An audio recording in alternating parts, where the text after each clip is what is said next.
Alors, merci à tous d'être ici pour discuter d'info nuagique.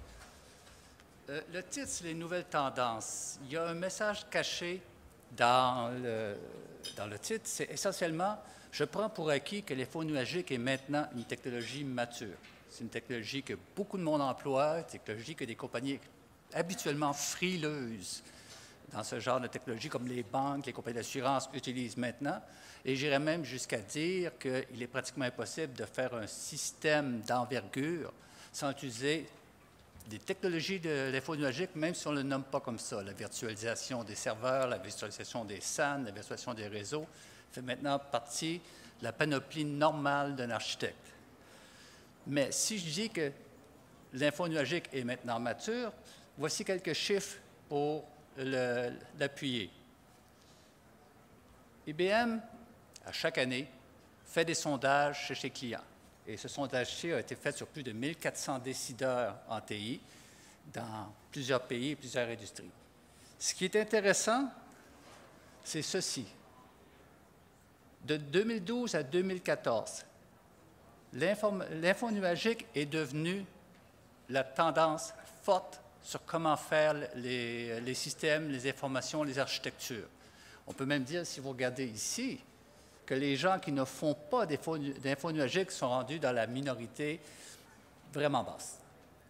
Un autre point intéressant de ces graphiques, c'est tout simplement que les autres tendances de l'informatique, comme l'analytique, comme le mobile, comme le social, sont aussi en forte croissance, bien entendu, mais s'appuient sur l'info nuagique pour pouvoir exister. Donc, en fait, tout ce qui se fait en informatique maintenant est dans l'info nuagique. Est-ce que ça donne des résultats? Bien, le panneau ici le dit assez clairement. Je veux dire, pour ceux qui sont dans l'info nuagique, pour ceux qui utilisent l'info nuagique comme outil normal, je veux dire, ils atteignent leur cible d'amélioration d'efficacité. Oups, excusez-moi. D'amélioration d'efficacité à 60 % comparativement à ceux qui ne font peu ou pas d'info nuagique, qui atteignent leur cible à 6 %. Et on peut dire la même chose sur la collaboration, on peut dire la même chose sur l'expérience usagée. Qu'est-ce qui est intéressant en info nuagique? C'est, si vous me permettez, je vais caricaturer un petit peu. Au début de l'info nuagique, il y avait une assez forte différence entre ce que les gens d'affaires voulaient et ce que les gens de TI voulaient. Les gens d'affaires disaient « j'ai besoin d'une fonction, TI ne peut pas livrer, TI ne me parle que de serveurs, que de CPU, que de mémoire et de réseau, et j'en ai besoin rapidement. Si je peux éviter TI, je vais aller dans le nuage. » Les gens de TI disaient, et si vous connaissez l'expression « bring your own device », les gens de TI disaient essentiellement c'est « bring your own server ». C'est une manière facile d'augmenter mon parc sans passer par approvisionnement et sans passer par tout ce qui va avec. Mais maintenant, les deux mondes se sont rassemblés. Les gens d'affaires voient l'info nuagique comme pour la transformation, pour la portée, pour l'amélioration des processus, et les gens de TI se voient maintenant comme des conseillers aux gens d'affaires sur quand est-ce faire de l'info nuagique, comment l'appliquer et comment l'utiliser à bon escient dans une entreprise. Surtout pour améliorer le CAPEX, OPEX, améliorer les volumes d'affaires variables. Et ça, je vais en reparler un petit peu plus tard. Où est-ce que se fait l'info nuagique? Et qu'est-ce qui est présentement stable et qu'est-ce qui est encore en question? Tout ce qui est info nuagique as a service. Jusqu'à un certain point, ce qu'on achète, c'est le service. Ce n'est pas le fait qu'il y a le nuage, ça c'est le problème du fournisseur. Le fournisseur le met dans le nuage pour son avantage à lui. Alors ceci est rendu assez stable, assez connu et bien maîtrisé. Pour ce qui est des commodités, quand on emploie tout simplement une ferme de serveurs, encore là, les nuages publics sont très connus, très stables, très employés. Où est-ce qu'il y a encore des questions intéressantes? C'est à la frontière des deux mondes. C'est-à-dire dans les cas où est-ce que j'ai déjà un parc informatique, J'ai déjà des investissements de fait, et il existe des problèmes réglementaires, des problèmes de confidentialité, une infrastructure spécialisée qui m'empêcherait dans l'info nuagique. Qu'est-ce que l'info nuagique fait pour répondre à cette question-là? Essentiellement, il existe un nouveau terme, l'info nuagique hybride, c'est-à-dire la capacité d'intégrer le parc privé avec l'info nuagique public. Et les analystes disent que 2014, 2015, ça va être rendu une norme. Une autre manière de regarder l'intérêt pour la chose, et c'est un marqueur absolument incroyable, c'est combien d'argent se dépense là-dessus présentement? Ben, environ 7 milliards de dollars.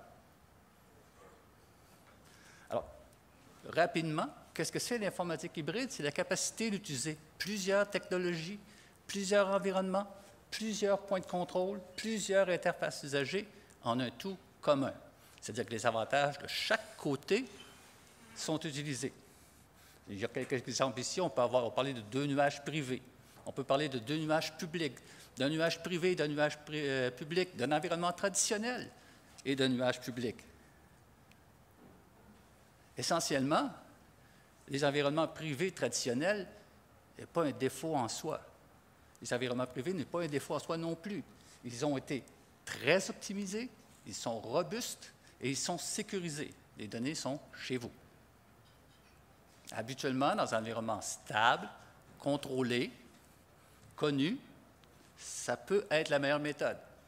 Et je n'irai pas jusqu'à dire que tout devrait aller dans le nuage public du point de vue coût. Il y a des cas où est-ce que le privé est actuellement meilleur en coût. Mais de l'autre côté, vous avez les nuages publics qui ont très bas coût d'accès, qui est extrêmement élastique, qui est facturé à l'utilisation, et c'est aussi ce que les gens recherchent, la vélocité et la capacité d'utiliser à la demande. Les gens, chaque fois que je parle de nuage public, me donnent 2 objections, et je vais même les éliminer tout de suite. On parle de problèmes de sécurité, mais en réalité, on parle de problèmes de confidentialité. C'est avec tout ce qu'on a entendu dernièrement dans la presse avec Snowden et les agences à 3 lettres aux États-Unis. Les gens ont un problème avec mettre les données à l'extérieur. Et les fournisseurs d'infos nuagiques ont réagi, et j'amène ici la réponse d'IBM qui a été donnée par le vice-président Affaires juridiques IBM mondial. Essentiellement, IBM n'a jamais donné de données au NSA, publiquement, avec ou sans bâillon. Et quand un avocat met ça sur un site public, habituellement, ça veut dire qu'il le sait. IBM n'a jamais donné de données clients. IBM n'a pas de porte dérobée de ses logiciels. IBM ne donne pas de certificat de sécurité de ses logiciels. Il ne faut pas se le cacher. Au Canada aussi, on a notre Patriot Act. Et si notre agence canadienne voudrait vos données, qu'elles soient privées et publiques, elle peut vous le demander. La question réelle que les gens se posent quand on parle de nuages, c'est est-ce qu'ils peuvent demander aux fournisseurs de nuages sans que moi je le sache? Et la réponse d'IBM là-dessus est IBM ne donnera pas de données sans que le client soit conscient et demande à tous ces agences-là de passer par le client pour avoir les données. IBM ne donnera pas de données outre-mer. IBM États-Unis n'a aucun accès aux données qui sont dans notre nuage au Canada. La deuxième question que les gens me posent habituellement quand je parle de nuage et de nuage hybride, c'est essentiellement, est-ce que je peux atteindre la même performance qu'un environnement qui a été tuné, qui a été préparé privé? Et la grande inquiétude est, qu'est-ce qui arrive si mon image, mon application est sur un serveur avec une autre application qui, elle, gruge toute la capacité?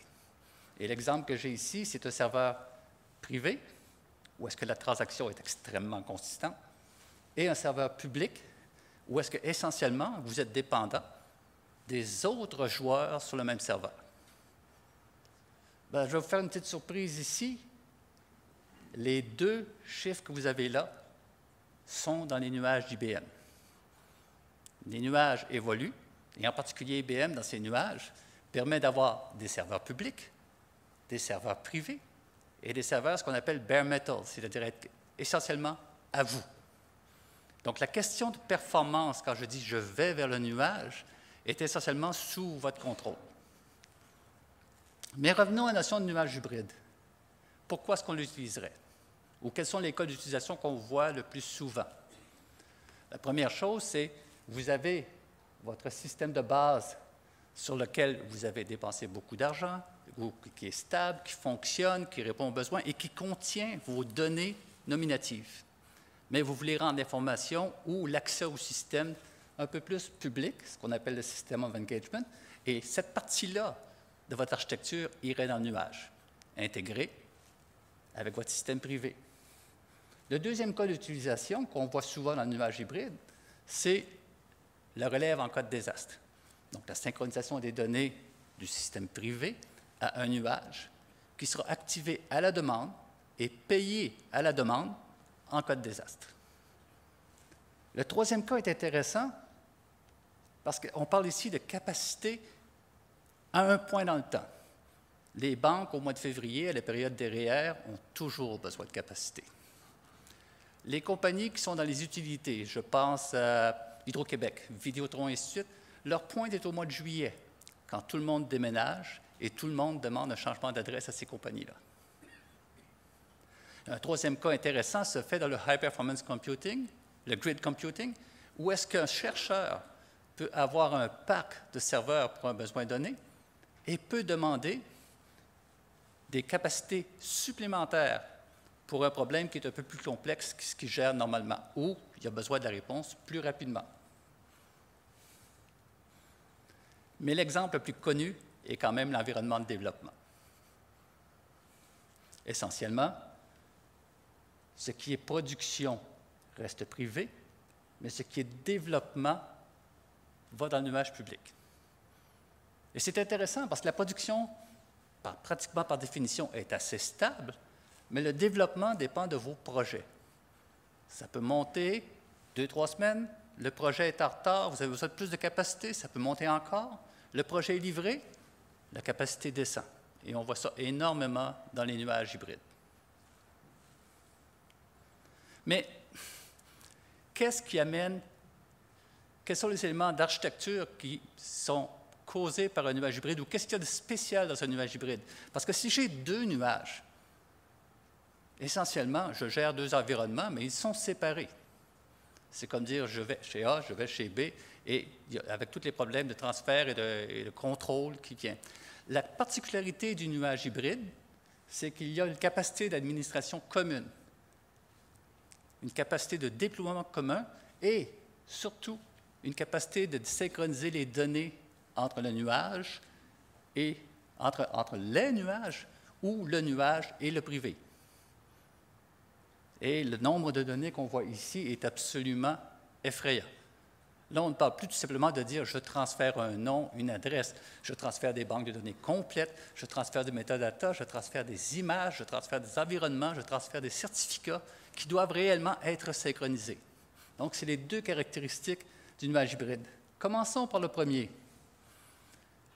Au début des nuages, Amazon.com, SoftLayer d'IBM, qui ont pratiquement commencé dans les mêmes mois, ont créé des API de gestion privée. Bien entendu, il n'y avait rien d'autre. Au fur et à mesure que le nuage évoluait et au fur et à mesure que la notion de nuage hybride a été amenée, privé-public, c'était comme l'Internet. Il fallait un standard. Sinon, les gens ne se parlaient pas. IBM croit énormément au standard ouvert et une des méthodes les plus simples de créer un standard ouvert, c'est de créer une communauté des logiciels libres. IBM, avec d'autres joueurs de l'industrie, ont créé OpenStack, qui est pratiquement le projet présentement le plus explosif en logiciel libre. Qu'est-ce qu'il fait OpenStack? Il gère le nuage. Il gère le nuage du point de vue capacité, du point de vue réseau, du point de vue image, du point de vue données, et ainsi de suite. OpenStack est ouvert Et même des partenaires qui, au début, étaient un peu frileux, comme VMware et Microsoft, s'intéressent maintenant à OpenStack. IBM a actuellement un laboratoire de logiciels libres de 600 développeurs. De ces 600 développeurs-là, 250 travaillent sur OpenStack. Et est-ce que c'est populaire? Vous voyez en haut à droite le nombre de personnes qui sont intéressées au système. En 2012, 2600. En 2013, 6600. Et je n'ai pas le chiffre pour 2014. Mais c'est toujours exponentiel. Ce qui est intéressant dans OpenStack aussi, c'est que c'est une licence Apache. Particularité des licences Apache, ça peut être intégré dans des produits revendus. Et je vous donne un exemple ici. Le produit d'IBM qui gère les nuages est basé sur OpenStack, permet de gérer des nuages, bien entendu d'IBM, des compétiteurs et privés. Donc, il est possible, sur une interface de gestion, d'aller dans le cloud d'IBM, SoftLayer, dans le cloud d'Amazon, dans d'autres clouds publics qui appellent OpenStack, dans le cloud privé, VMware, Open Source KVM, KVM sur Power, l'autre était Intel, la version de Unix d'IBM sur Power et même le mainframe. Nous avons des clients qui font des nuages sur le mainframe, même si ça peut être difficile à concevoir au départ. C'est extrêmement efficace. L'autre point d'architecture intéressant dans les nuages hybrides, c'est les données. Essentiellement, les données doivent être synchronisées, et ce n'est pas juste transférées à droite et à gauche. Une des particularités des nuages hybrides, c'est qu'il y a peu ou pas de notion de master. Les données doivent être synchronisées en même temps et doivent être contenues consistantes. Je vais vous donner un exemple. Ceci est le réseau du nuage d'IBM. Et juste pour donner un point important, ce que vous voyez en gris, c'est les endroits où est-ce qu'on a des centres de calcul, où est-ce que les serveurs résident. Et vous voyez que Toronto est là et Montréal va être là en janvier. Donc, si vous avez encore une question sur la confidentialité des données, voici les réponses. Mais l'autre point est qu'une fois que vous êtes dans le réseau, il n'y a pas de coût de réseau. Et c'est important parce que quand on parle de synchronisation des données et quand on parle de transfert massif de gigabytes, de terabytes, le coût du réseau peut devenir un limiteur majeur. Mais le point est, comment est-ce qu'on transfère les données? Et FTP, TCP/IP sont des très bons logiciels. TCP/IP a été fait pour... Mais la sécurité ou la robustesse de FTP est basée sur TCP/IP. Et TCP/IP, lui, peut être faible dans certains cas. La performance peut diminuer si on a trop de hops, si on perd trop de paquets, si on a trop de latence. Ce que font la plupart des gens qui travaillent dans les logiciels hybrides à grand taux de données, c'est qu'ils n'ont pas des logiciels spécialisés qui sont sur IP. Et l'application gère le transfert de données. Et je vais vous donner un exemple, et je l'ai choisi parce qu'une petite compagnie qui travaille dans le streaming de données, je pense que vous connaissez Netflix, l'utilise. Alors, transfert rapidement, sans effet sur la distance, et prend même le cas des satellites, qui est habituellement le cas le plus difficile en transfert de données. Donc, les deux choses qui sont intéressantes dans l'hybride, gestion, données. Un autre point intéressant dans l'évolution de l'hybride et dans l'évolution des nuages, c'est la notion de pattern.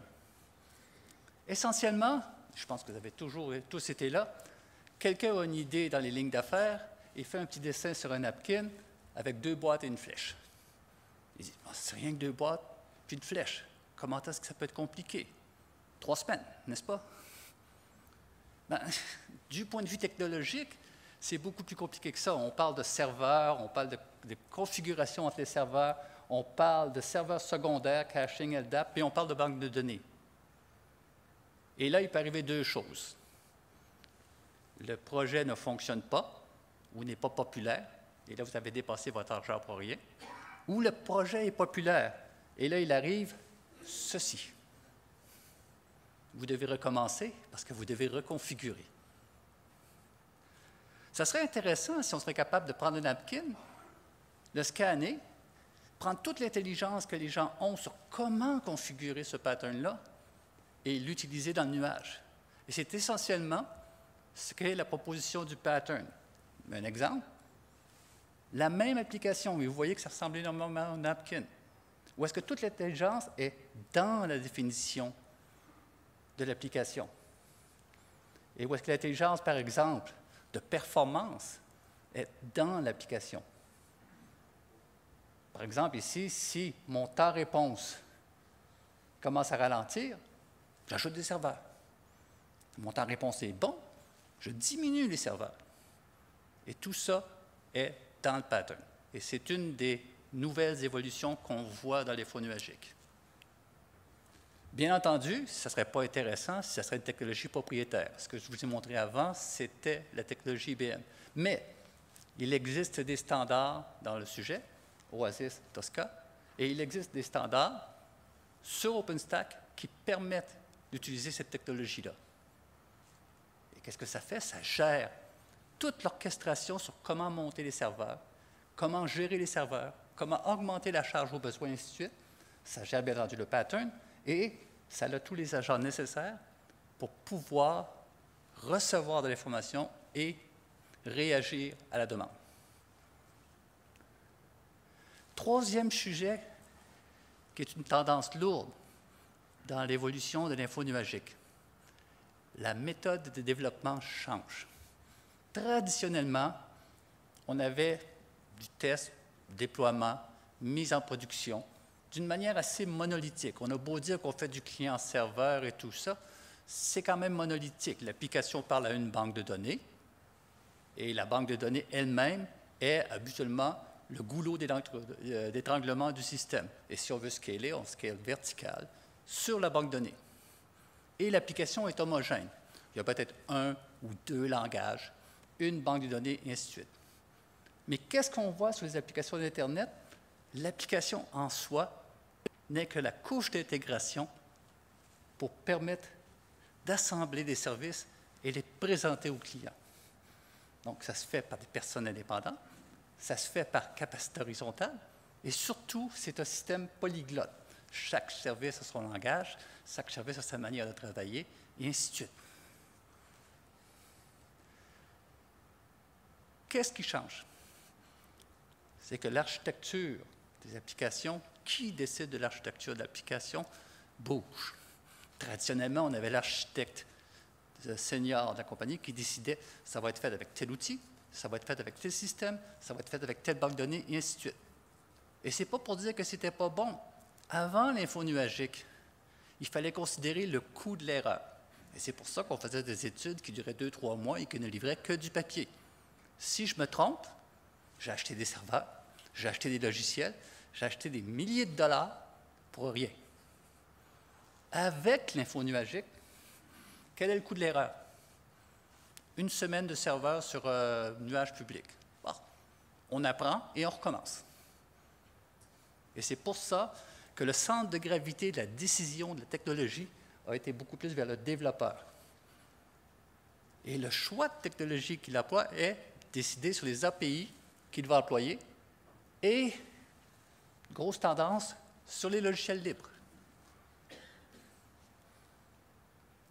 Donner un exemple. Je ne sais pas si vous connaissez Cars.com, c'est le portail aux États-Unis si vous voulez acheter et vendre une auto. Et pas seulement ça, tout ce qui va avec.